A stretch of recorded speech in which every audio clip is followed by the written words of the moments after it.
Well, Joe, February 1st, 2014, another great day here at the O.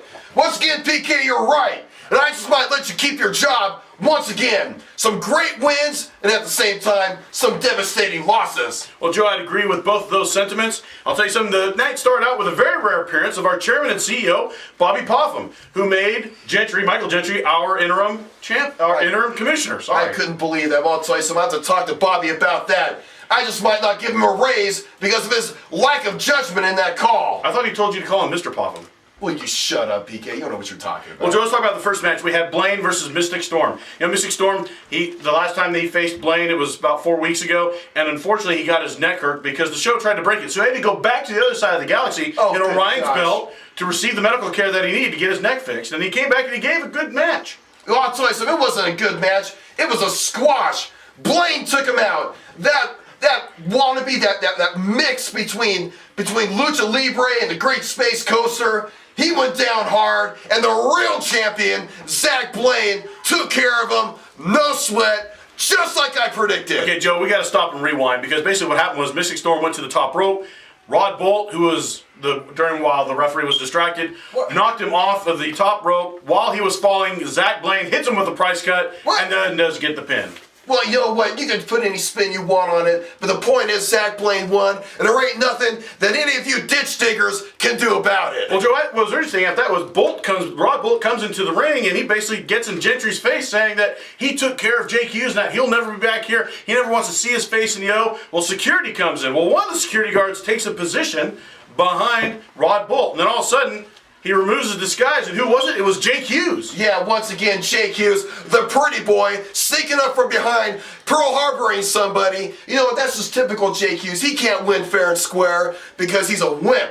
And I'll tell you something, PK, his time is about due here in the OSWA. Well, Joe, he wound up taking Rod Bolt out, and of course, you know, Commissioner Gentry, as I like to call him now, set up a match for later on that night. Well, then the next match we had after that was Will Caution versus Brozilla.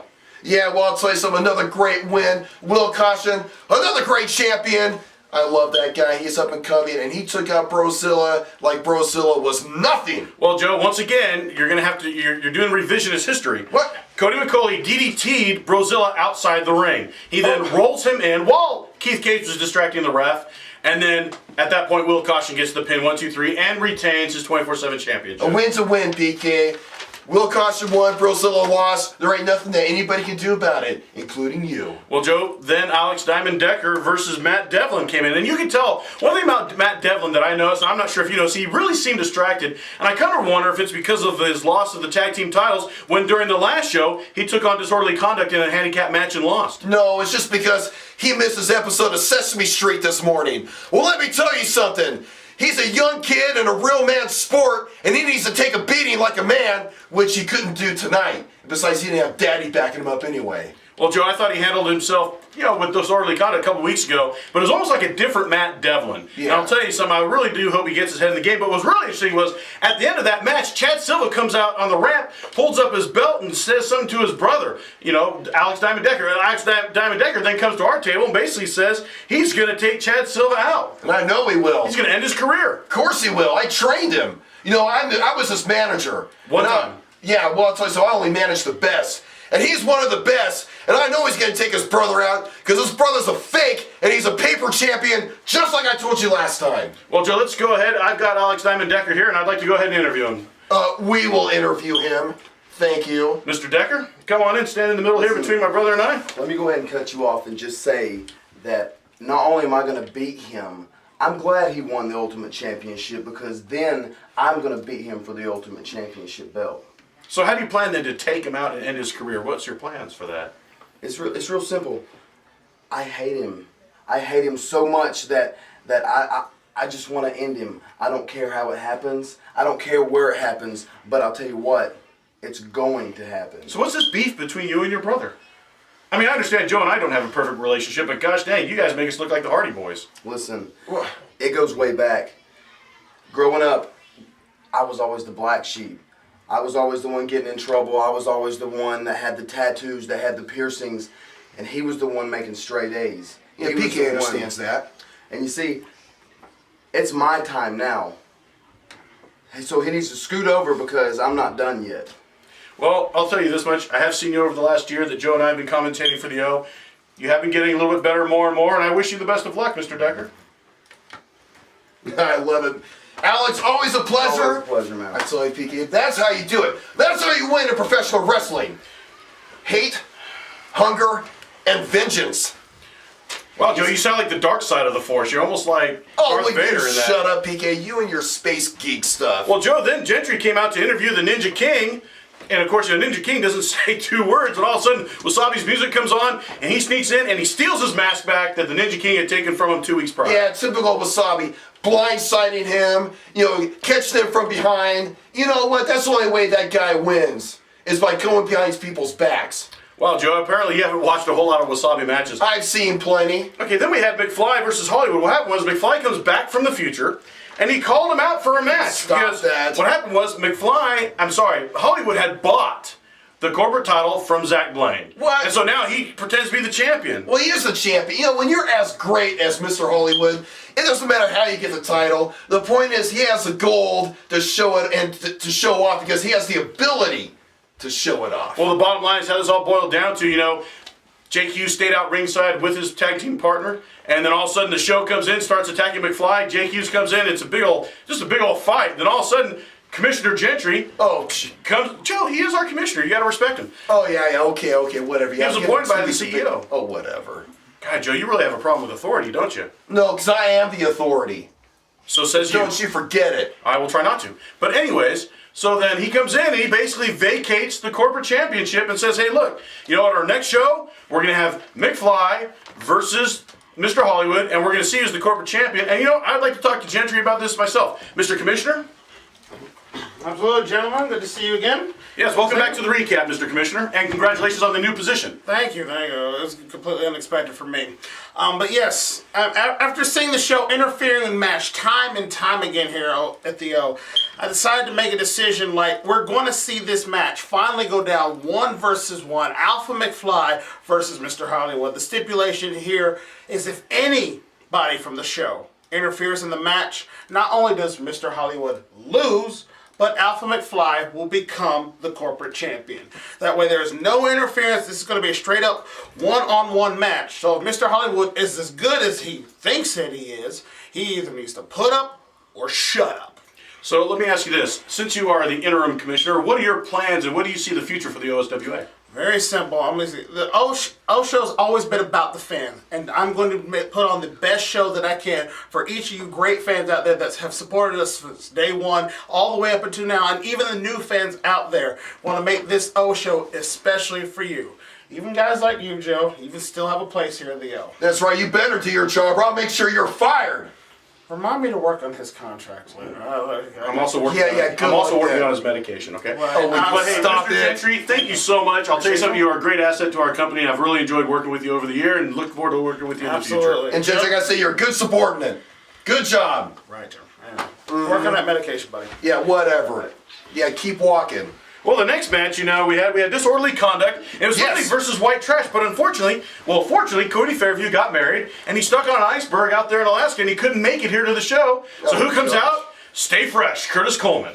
Yeah, you know what? Typical Curtis Coleman. I used to like that guy until he became some sort of Benedict Arnold and turned his back on his own ways. I can't believe he went out there to support that Duke of Haversham. Well, dude, I'll tell you what's real interesting was, our 24/7 champion was Will Caution. Well, he kind of gets in Chives the Butler's face. So Chives hits him with the silver platter that he carries. He's kind of taken back. He gets back in his face. Then all of a sudden, Jimmy Lee grabs the platter from him, hits him over the head with it. Chives gets on top of Will Caution, and now once again for the second time, Chives is our 24/7 champion. And once again, like I said, that title doesn't mean a darn thing, PK. It's a title for losers and for blindsiders. Well, Joe, maybe one day you'll hold it and you can bring the esteem that it should hold. Absolutely. Well, anyways, in the very end, though, double teamwork worked, and disorderly conduct pinned Jimmy Lee to keep the tag team belts. What I tell you, those guys win, and they're going to keep on winning. Well, Joe, then after that, we had Jake Hughes versus Rod Bolt Frog kicked Hollywood and Blaine and McFly out from the side of the ring, but Security Shane got to stay because he does have a manager's license. Absolutely. And basically, it was a double count out DQ. What happened was both men wound up outside because Jake Hughes basically threw Rod Bolt out of the ring and then did a baseball slide. And then he decides to take him in the back and beat him up a little bit. Well, during that time, referee Frog managed to count to 10, and both men were disqualified. Absolutely. I'm sure Jake Hughes, he knew he was going to go down. He knew he was going to lose, so he had to do something to make it look like he could save face. So he took the fight outside of the ring, like the dirty guy that he is. Well, Joe, then our last match came down to Chad Silva. He comes out. He was being interviewed by Commissioner Gentry. And then he says, hey, I'm going to give Taco a rematch. Taco comes out. And also now, nowhere, Z comes out. And That's Z right. says, hey, I want my rematch too. Well, it turns into a three-way dance match made by Commissioner Gentry. Chad Silva hit Z with the final verse and gets the pin. Yeah, well, I'll tell you something, Taco didn't belong there anyway. Well, Joe, we have to admit one thing. Z is quite the competitor. You better and a believe it. video came on showing, once again, his kidnapped squires. Yeah. And so, I would like to personally interview Z. Whoa, no. You ain't gonna interview him. I'm tired of you trying to make me live in your shadows. I'm gonna be the one who does the interviewing, so you just sit back and shut up. right, so Z, come on in. Z, I'll tell you something right now. I know that you're the real champion, and I want to know what you think about Chad Silva and what you think should happen with that ultimate title. What do you think you should do to win back that title, to bring it back into where it belongs, around your waist? That's what I want to know. I was moments, seconds, inches for being heavyweight champion again. The only thing that stopped me was that video. Whoever and whenever I find is doing this, I will pay him with sick, twisted, and demented things that he's done to my property. Tenfold. He will rue the day he crossed the monster Z. Williams. I will have my vengeance! Well, Joe, with that interview and those compound questions that you asked, I'm going to put you in for a Pulitzer. Will you shut up, PK? Well, I'll tell you something, fans. We're going to see you in 14 days on February 15th. Remember, the corporate title is going to be up for grabs. Alpha McFly versus Mr. Hollywood, as set by Commissioner Gentry. Folks, we thank you. You can always catch up with us on OSWAentertainment.com, Facebook.com/OSWA Entertainment, and feel free to contact us through that and let us know what you think. And we look forward to seeing you in a couple weeks. Unfortunately, I will not be here, but I do want to say one thing.